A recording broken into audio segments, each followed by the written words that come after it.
Ese día me desperté pensando en dos cosas al mismo tiempo. La primera, que cumplía 50 años. La segunda, que tenía una reunión a las 10 de la mañana con Valeria, la fundadora de la empresa, y que ella me había dicho que era para hablar del rumbo del producto. Nada más. 2 líneas en el calendario sin más contexto. Me puse la chaqueta que más me gustaba. La azul oscuro, la que llevaba cada vez que iba a presentar a los inversores. No sé por qué la elegí ese día.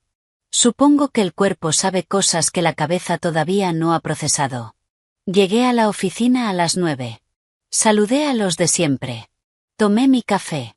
Me senté en mi escritorio y revisé los números del producto que llevaba 3 años construyendo. Todo estaba bien.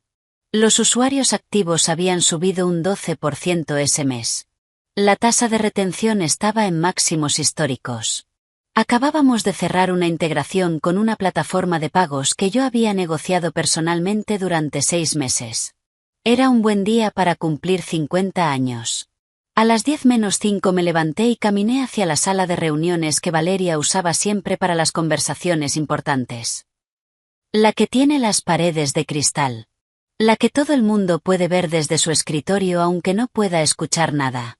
Valeria ya estaba dentro. Y al lado de ella, sentada en silencio, estaba la directora de recursos humanos. Una mujer que llevaba 3 meses en la empresa y con quien apenas había cruzado 4 conversaciones en mi vida. Me senté. Valeria empezó a hablar casi de inmediato. No me preguntó qué tal había dormido. No me dijo feliz cumpleaños.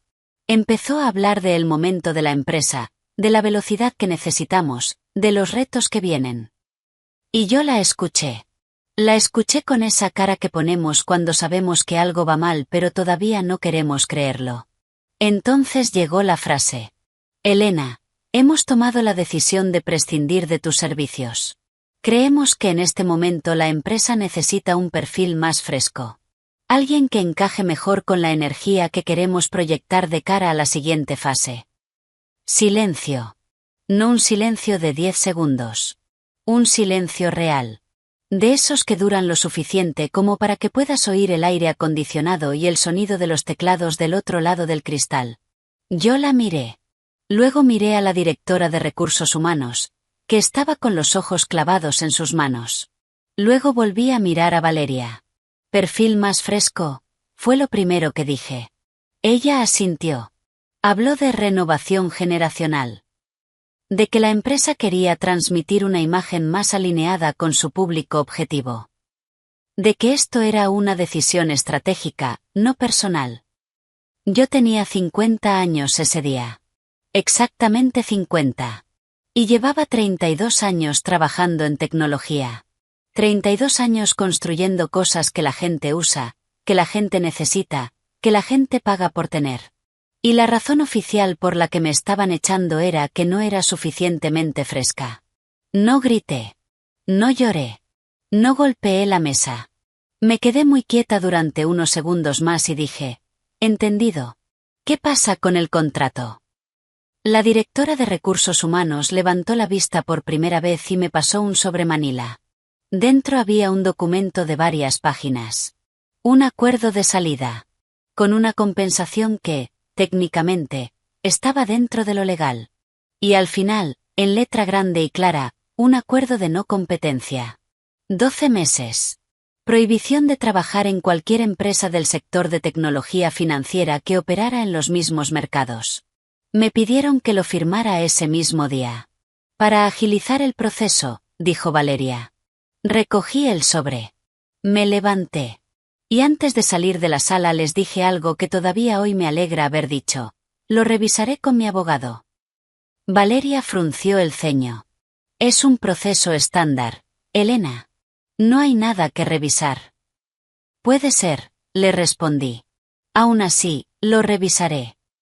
Y salí. Antes de que os cuente lo que pasó después, necesito pediros algo. Si estáis aquí porque alguna vez alguien os hizo sentir invisibles en un trabajo al que dabais todo, o si conocéis a alguien a quien le ha pasado algo así, dadle a me gusta a este vídeo y suscribíos al canal. No porque yo necesite los números, sino porque estas historias merecen ser escuchadas. Y los algoritmos solo amplifican lo que nosotros decidimos que importa. Así que, si esto os está resonando, ya sabéis qué hacer. Sigamos. Ese día, después de salir de la sala de reuniones, volví a mi escritorio. Abrí mi ordenador. Guardé en mi disco duro personal todos los documentos que me pertenecían. Las notas de producto que yo había escrito. Los correos donde yo había propuesto las funcionalidades que ahora eran el corazón de la plataforma. Los análisis de mercado que había hecho a las 11 de la noche porque nadie más tenía tiempo. Los registros de las reuniones con los inversores donde mi nombre aparecía como la razón por la que habían confiado en el proyecto. No me llevé nada que no fuera mío. Pero me aseguré de tener todo lo que era mío. Luego recogí mis cosas personales. Una planta pequeña. Una foto de mis hijos. Un libro que tenía en el cajón desde hacía meses y que nunca había conseguido terminar. Me fui. En el ascensor, bajando hacia la calle, me di cuenta de algo. No había nadie en la oficina que supiera que ese día era mi cumpleaños. O si lo sabían, no habían dicho nada. Salí a la calle. Hacía sol. Me senté en un banco a 2 manzanas de la oficina y llamé a mi abogada. Necesito que leas algo hoy, le dije. Es urgente. Para entender lo que pasó después, necesito que entendáis primero lo que yo había construido en esa empresa. Y lo voy a explicar sin tecnicismos, porque la historia no necesita tecnicismos para tener sentido. 3 años y 2 meses antes de ese cumpleaños, Valeria me llamó a través de una persona en común. Ella tenía una idea. Una plataforma que iba a permitir a pequeñas empresas gestionar sus cobros, sus pagos y su contabilidad en un solo sitio. Sin necesidad de contratar a un contable externo. Sin necesidad de tener conocimientos técnicos. Algo sencillo, accesible, poderoso. La idea era buena. El problema era que Valeria no sabía cómo convertir una idea en un producto real. Sabía vender. Sabía convencer. Tenía energía, tenía contactos, tenía esa capacidad que tienen algunas personas para entrar en una sala y hacer que todos crean en lo que están diciendo. Pero no sabía qué preguntas hacerle a un equipo de desarrollo. No sabía qué decisiones técnicas podían costarle a la empresa 6 meses de retraso. No sabía cómo hablar con un inversor cuando te pregunta por la escalabilidad del sistema o por los planes de contingencia si algo falla. Para eso me contrató a mí. Mi trabajo oficial era directora de producto. Pero mi trabajo real era mucho más amplio que eso. Era la persona que traducía la visión de Valeria en decisiones concretas. Era la que se reunía con el equipo técnico cada semana y les explicaba qué necesitábamos y por qué. Era la que ponía orden cuando había 10 opiniones distintas sobre cómo resolver un problema. Era la que decía esto no y esto sí y esto ahora y esto en 6 meses. En los primeros 12 meses construimos la versión inicial del producto prácticamente desde cero. Yo diseñé la estructura de cómo funcionaba todo. No el código, sino la lógica. La forma en que las piezas encajaban entre sí. Las decisiones sobre qué tenía que ser sencillo para el usuario aunque fuera complejo por dentro. Las decisiones sobre qué podíamos dejarnos para más adelante sin que eso nos costara rehacerlo todo. Esas decisiones no se ven. Nunca se ven. Cuando un producto funciona bien, nadie piensa en las decisiones que se tomaron para que funcionara bien. Solo se nota cuando algo falla, y entonces todo el mundo busca al culpable. Pero hay algo más que necesitáis saber. En el mundo de las startups, el dinero no llega solo porque tengas una buena idea. El dinero llega cuando las personas que lo tienen deciden confiar en ti. Y esa confianza, muchas veces, no se deposita en la empresa. Se deposita en las personas que hay dentro de la empresa. Nosotros conseguimos 2.100.000 euros en 2 rondas de financiación. La primera fue de 800.000. La segunda, un año después, de 1.300.000. En ambas rondas, yo estuve en las reuniones. En ambas rondas, fui yo quien respondió a las preguntas técnicas. Fui yo quien explicó cómo funcionaba el producto, por qué las decisiones que habíamos tomado eran las correctas, que nos diferenciaba de la competencia y cómo íbamos a crecer sin que el sistema se rompiera con el crecimiento. Valeria abría las puertas. Yo hacía que la gente quisiera quedarse dentro. Y los inversores lo sabían. No porque yo se lo dijera, sino porque era evidente. Cuando sales de una reunión y el inversor te escribe a ti directamente para hacerte una pregunta de seguimiento, cuando los informes trimestrales los inversores te piden actualizaciones del producto de tu mano, cuando en la segunda ronda uno de los inversores dice explícitamente lo que más nos convence es el equipo técnico y de producto que habéis construido. Eso no es casualidad. Eso es confianza personal. Y esa confianza no se transfiere por decreto. No puedes despedir a la persona en quien confían los inversores y esperar que los inversores sigan confiando igual. Eso no funciona así. Pero claro, para creer eso, tienes que entenderlo. Y Valeria, en ese momento, no lo entendía. También hay otra cosa que quiero contaros, porque creo que es importante. Yo no era una persona difícil de trabajar. No me lo digo yo sola. Los miembros del equipo técnico me escribieron mensajes ese mismo día cuando corrió la voz de que me había ido. Mensajes reales, no los de compromiso que la gente manda por quedar bien. Mensajes largos. Mensajes donde decían que no entendían lo que había pasado, que mi forma de trabajar les había enseñado cosas, que el producto que habíamos construido juntos era algo de lo que estaban orgullosos. Eso me importó más que cualquier otra cosa de ese día. Había personas que habían trabajado conmigo durante 3 años y que al final, cuando todo se rompió, lo que sintieron fue que habían perdido algo valioso. Eso no lo construye el dinero. Lo construye el trabajo diario. Lo construye ir a las reuniones difíciles. Lo construye defender las decisiones correctas aunque no sean populares. Lo construye estar disponible cuando hay un problema a las 9 de la noche aunque nadie te lo haya pedido explícitamente. Eso era lo que nadie veía desde fuera. Eso era lo que Valeria, con toda su energía y sus contactos y su capacidad para llenar una sala, había decidido que ya no necesitaba. Mi abogada se llama Carmen. Llevamos trabajando juntas más de 15 años. Es metódica, directa y tiene una capacidad especial para leer los contratos y encontrar exactamente la parte que más te conviene cuestionar. La llamé desde el banco donde me había sentado. Le expliqué la situación en 5 minutos. Le mandé fotos del documento por el móvil mientras seguía al sol en esa calle. Me dijo que leyera la primera página con atención y que no firmara nada antes de hablar con ella en persona. Nos vimos esa misma tarde. Carmen leyó el acuerdo de no competencia con la concentración que le pone a todo. Lo leyó 2 veces. Subrayó 3 cláusulas. Luego me miró. Este acuerdo, me dijo, te impediría trabajar en cualquier empresa que opere en el mercado de gestión financiera para pequeñas empresas durante 12 meses. Eso incluye lanzar tu propio producto. Lo sé, dije.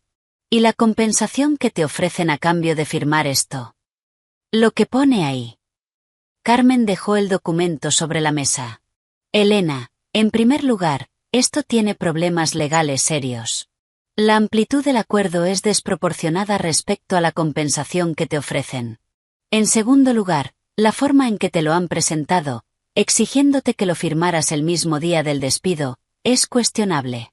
Y en tercer lugar, y más importante, no tienes ninguna obligación de firmarlo si la compensación no justifica la restricción. Fue una conversación larga. Repasamos cada cláusula. Carmen me explicó en qué casos algo así sería vinculante y en qué casos no. Me explicó cuáles eran mis derechos. Me explicó también cuáles eran los riesgos de no firmar. Y al final, después de escucharla, tomé una decisión. No lo firmé. Mandé una carta formal, redactada por Carmen, rechazando el acuerdo de no competencia y aceptando únicamente la compensación por despido a la que tenía derecho legal sin condiciones adicionales. La carta fue educada, precisa y sin dramatismo. Sin acusaciones. Sin amenazas. Sin emociones visibles. Solo un no. Claro y documentado. Al día siguiente, Valeria me llamó por teléfono. Había algo diferente en su voz. Algo que yo no le había escuchado antes en 3 años. No era enfado exactamente. Era algo más parecido a la incomodidad de quien se da cuenta de que el guión que había preparado no va a funcionar. Me dijo que el acuerdo era un proceso estándar. Que todas las personas en posiciones de responsabilidad lo firmaban. Que era para proteger a la empresa, no para perjudicarme a mí. Le dije que mi posición ya había quedado por escrito a través de mi abogada y que si quería continuar la conversación, que la continuara a través de los canales legales correspondientes. Hubo un silencio. Y luego colgué. No lo hice con rabia. Lo hice con la calma de quien sabe que ya no hay nada más que decir. Que el momento de las explicaciones, de las negociaciones, de lo saber si llegamos a un punto intermedio, había pasado. Que en ese momento, lo único que tenía sentido era ser clara. Porque hay un punto en ciertas situaciones donde seguir hablando ya no sirve para entenderse mejor. Solo sirve para que la otra persona siga pensando que puede manejar la situación. Y yo no estaba dispuesta a darle esa oportunidad. Valeria había tomado su decisión el día de mi cumpleaños. Yo había tomado la mía esa tarde con Carmen. Cada una con sus consecuencias. Lo que yo sabía, y lo que creo que Valeria no había calculado en ningún momento, era esto: los inversores no habían invertido en una marca. Habían invertido en un conjunto de personas. Y la persona que les había dado confianza técnica, la persona que había respondido sus preguntas, la persona que había sido el puente entre la visión de Valeria y la realidad del producto, esa persona ya no estaba. Y eso no lo arregla un acuerdo de no competencia. Eso no lo arregla contratar a alguien más joven con más energía. Eso no lo arregla ningún decreto de renovación generacional. Lo que Valeria no podía deshacer era haberme dejado ir. Voy a ser honesta con vosotros sobre algo que no suele aparecer en estas historias. Los meses que siguieron no fueron fáciles para mí. La gente que cuenta historias como esta a veces las presenta como si después del momento de claridad todo se pusiera en orden de forma natural y sin fricción. Y eso no es del todo verdad. Hubo semanas donde me levanté sin saber muy bien para qué. Donde el teléfono no sonaba con ninguna oferta y yo tenía que recordarme que eso era temporal. Donde me preguntaba si había tomado la decisión correcta al no firmar el acuerdo, si quizás habría sido más sensato coger el dinero y descansar un tiempo.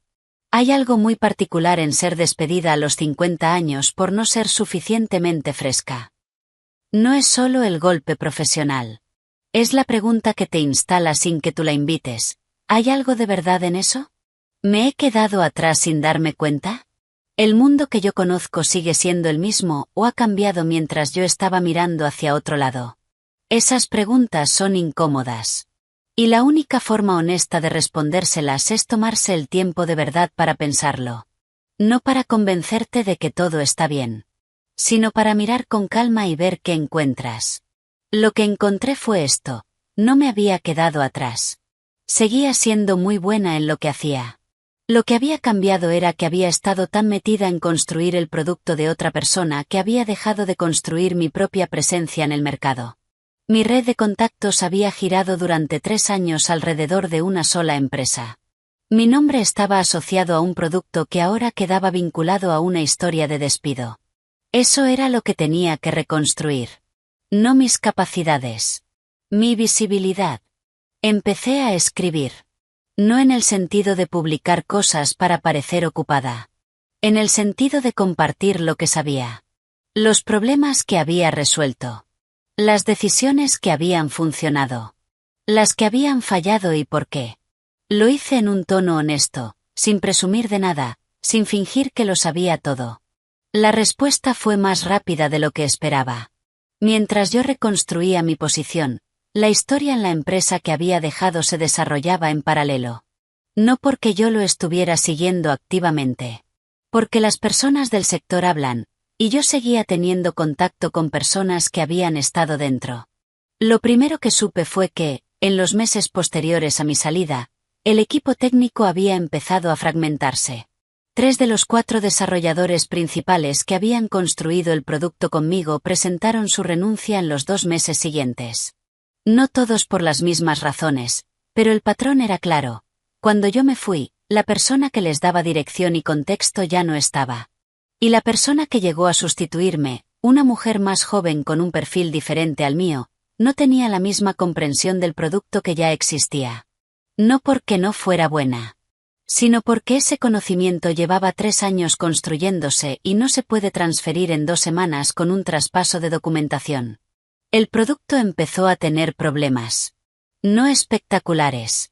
No el tipo de problemas que salen en los periódicos, sino el tipo de problemas silenciosos que se acumulan, funcionalidades que no se actualizaban, integraciones que empezaban a fallar, decisiones que se tomaban sin la coherencia que había tenido el desarrollo hasta ese momento. Los usuarios lo notaron. Los números empezaron a moverse en la dirección equivocada. Lo segundo que supe fue sobre los inversores. Uno de ellos, al que llamaré Marcos porque no voy a usar nombres reales, me escribió un correo 3 meses después de mi salida.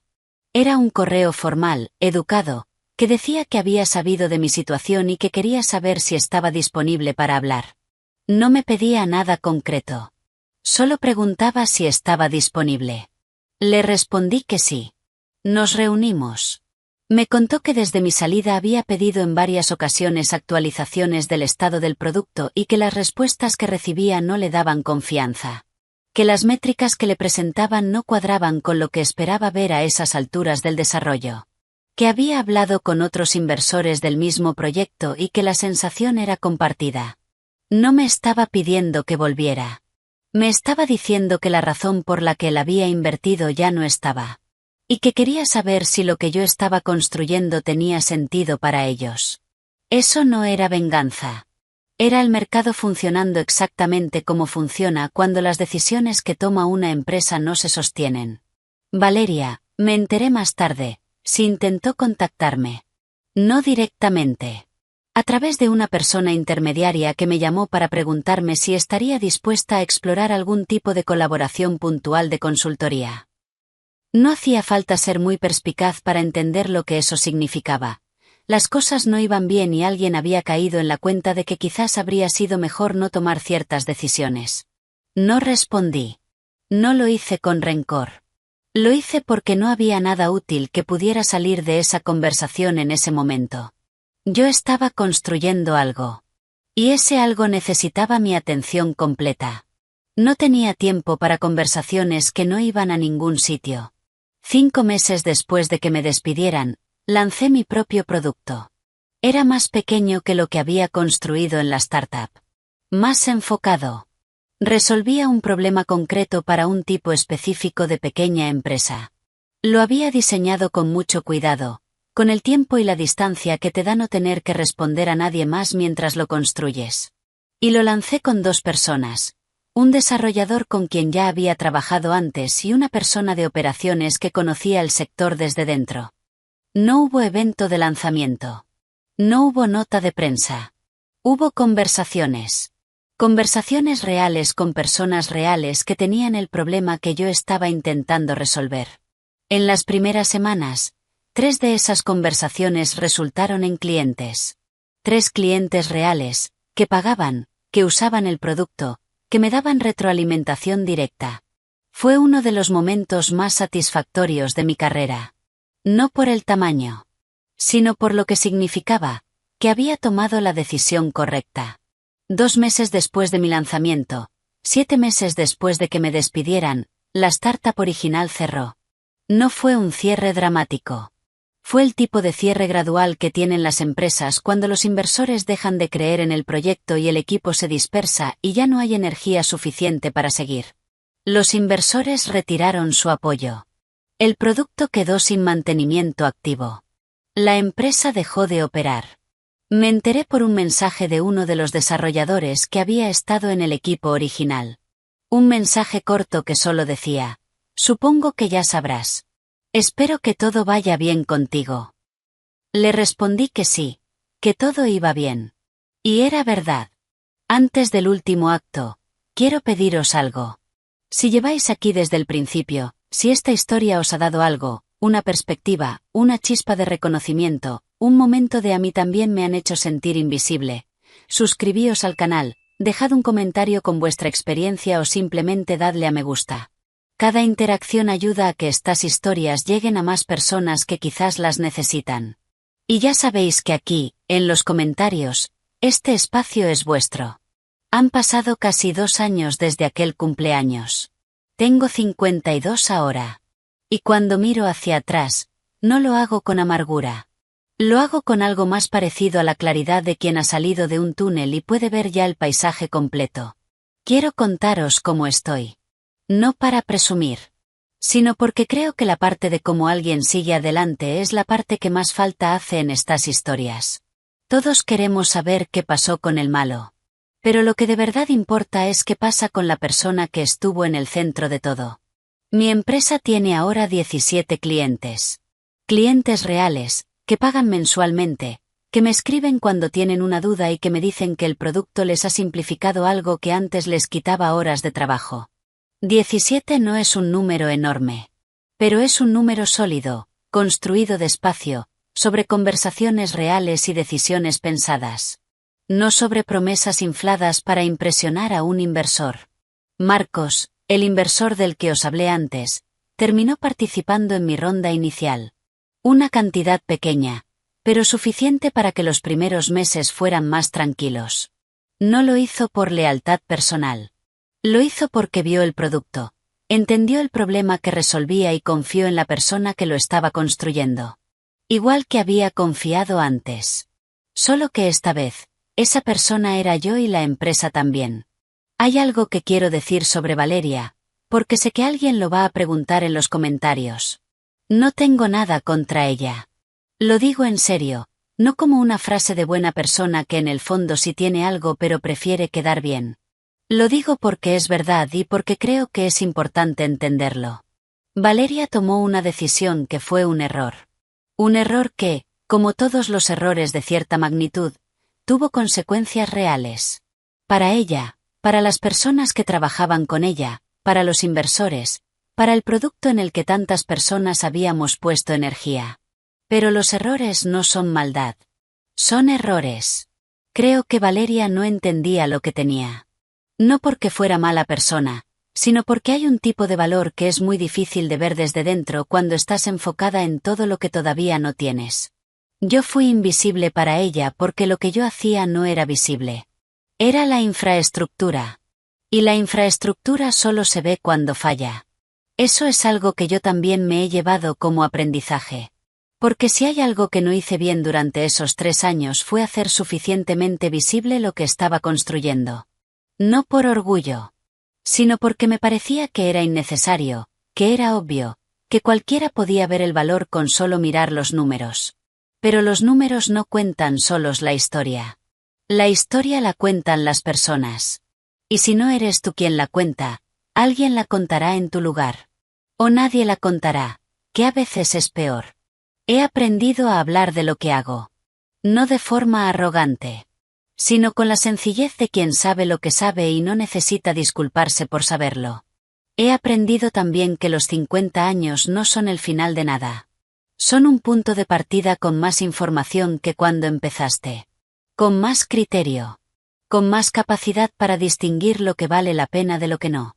Con menos tolerancia para las situaciones que te piden que seas menos de lo que eres para que otra persona se sienta más. Y he aprendido que hay una diferencia muy importante entre trabajar para que alguien más triunfe y construir algo que es tuyo. Las dos cosas tienen valor. Pero son experiencias completamente distintas. Y yo, durante esos 3 años, había olvidado lo que se sentía con la segunda. ¿Me dolió que me echaran el día de mi cumpleaños? Sí. Todavía cuando lo cuento hay un momento donde siento algo, no exactamente rabia ni exactamente tristeza, sino algo más parecido al asombro de quien no puede creer que eso pasó de verdad. Pero ese dolor no es lo que define la historia. Lo que define la historia es lo que hice con él. Lo usé como combustible durante los meses en que construía el producto nuevo y había semanas sin clientes y con dudas. Lo usé para recordarme porque no podía permitirme construir algo a medias. Lo usé cada vez que tenía una reunión difícil y necesitaba recordar que ya había sobrevivido cosas difíciles. Y también, con el tiempo, lo fui soltando. Porque cargar con el peso de la injusticia de otra persona es una forma de seguir dándole poder sobre ti. Y yo ya había decidido que Valeria no tenía ese poder. El día que cumplí 51, me fui a cenar con mis hijos. No lo celebré en la oficina. No hubo reuniones con nadie. Solo una cena larga, con risas, con esa conversación que tienen las familias cuando están relajadas y no hay ningún sitio al que llegar. Al final de la noche, mi hijo mayor me preguntó cómo me sentía. Le dije que bien. Que estaba construyendo algo que era mío. Que tenía miedo todavía, que los miedos no se van, pero que el miedo que sentía ahora era diferente al de antes. Antes era el miedo de perder algo que dependía de que otra persona decidiera que valía la pena. Ahora era el miedo de alguien que está construyendo y sabe que lo que construya depende de ella. Ese es un miedo que puedo vivir con él. Si os habéis quedado hasta aquí, quiero que sepáis algo. Estas historias no tratan sobre que los malos pierden y los buenos ganan. El mundo no funciona siempre así y sería deshonesto pretender que sí. Tratan sobre lo que hacemos cuando alguien decide que no valemos. Sobre si nos quedamos con su versión de nosotros o construimos la nuestra. Yo elegí construir la mía. Y eso, al final, es lo único que cualquiera de nosotros puede controlar. Si esta historia os ha dado algo, dejad un comentario. No hace falta que sea largo. Puede ser una palabra. Puede ser vuestra propia historia. Puede ser una pregunta.